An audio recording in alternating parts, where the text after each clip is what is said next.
भारत में कुल 28 राज्य हैं।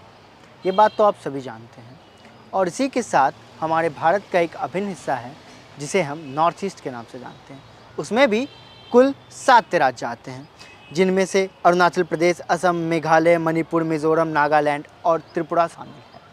आपको बता दें, ये बात तो सभी जानते हैं, पर सवाल ये है कि मानते कितने हैं कि ये 7 राज्य भी हमारे भारत का अभिन्न अंग है।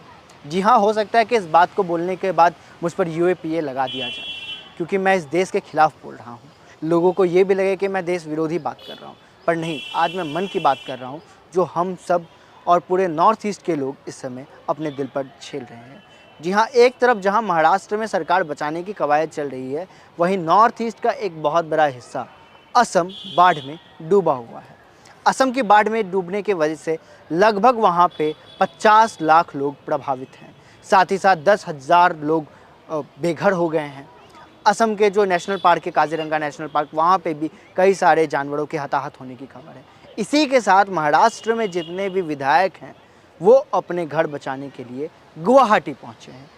गुवाहाटी के एक होटल में उनकी हॉर्स ट्रेडिंग हो रही है।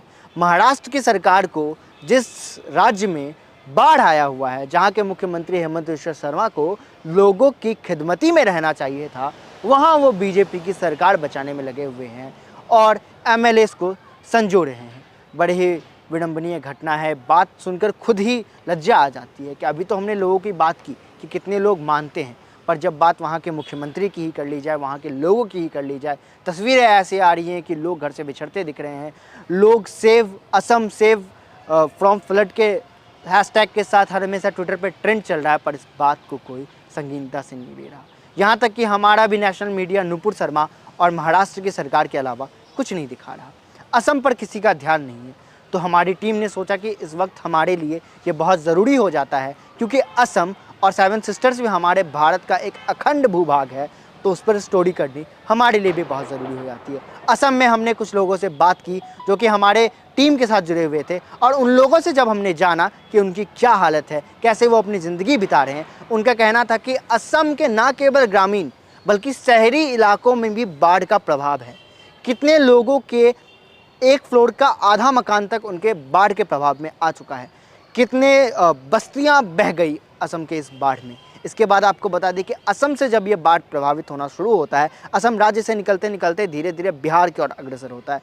बिहार होते हुए लगभग ये पूरा नॉर्थ ईस्ट इंडिया को तबाह करते नजर आता है। इसमें देखना ये होगा कि असम की सरकार हेमंत बिस्वा शर्मा वहाँ पर बाढ़ में फंसे लोगों पर ध्यान देते हैं या फिर अभी भी फंस रहे वहाँ के महाराष्ट्र के विधायकों को बचाते हैं। सोचने वाली बात भी ये है कि जब केरला, बिहार जैसे राज्यों में बाढ़ आती है तो लोग एक साथ सहानुभूति देते हुए खड़े दिखाई देते हैं, पर वहीं जब असम की बात हो रही है तो ना ही कहीं लोग उतने तादाद में दिखाई दे रहे हैं कि उन्हें लोग कम से कम सहानुभूति दें। मुझे अच्छे से याद है कि 2007 से 9 के बीच में जब कोसी में एक बार बाढ़ आया था, तो पूरा भारत का नेशनल मीडिया एक हाइप क्रिएट किया था कि कोसी में जितने भी लोगों के साथ त्रासदी हुई है, हम सबको मिलकर उनका बचाव करना चाहिए। पर शायद प्रकृति की इस आपदा से असम को लोग सोचते हैं कि असम में ये हर साल का है, हर साल असम को बाढ़ में डूबना है, असम को इससे निकलने के लिए खुद ही कुछ समाधान निकालना होगा। यही सोचकर शायद लोग असम की ओर अपनी भावुक आंखों से नहीं देख रहे हैं। बताइएगा ये स्टोरी हमारी आपको कैसी लगी। तब तक के लिए देखते रहे, बने रहे WCG न्यूज़ के साथ।